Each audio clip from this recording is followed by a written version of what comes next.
The smiles are back on the faces of children in Ivory Coast, a country blighted by conflict and civil war. 4 years ago, the blacksmith was making weapons. Now he's beating out farming tools on his crude anvil. But the fragile end to fighting has brought new horrors for some children, and from the very people who are supposed to be ensuring peace. In a deed of unfathomable depravity, 13-year-old Elizabeth, not her real name, told me she was raped by 10 Pakistani UN peacekeepers. They grabbed me and threw me to the ground, and they forced themselves on me. I tried to escape, but there were 10 of them, and I could do nothing. I was terrified. Then they just left me there, bleeding.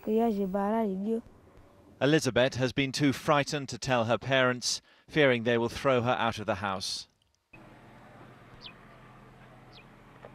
The UN has 6,000 soldiers on peacekeeping operations in Ivory Coast.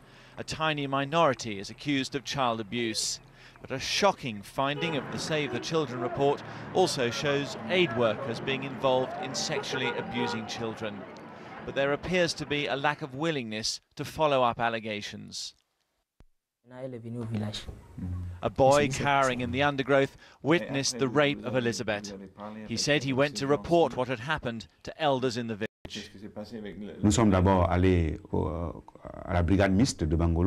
We first went to report the attack to brigade headquarters, but no action was taken. We were kept waiting and then sent away. And now several months have passed, and our complaints about this appalling rape have been completely ignored.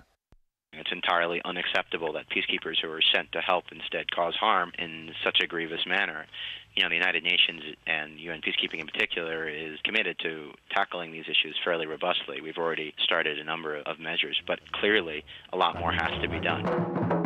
The people of Ivory Coast are celebrating a brighter future and putting the dark days of war behind them. But they remain desperately poor and open to exploitation. The fact that shocking crimes continue to be committed against vulnerable children by United Nations peacekeepers and others with a duty of care makes the commitment to root out child sexual abuse little more than an empty promise.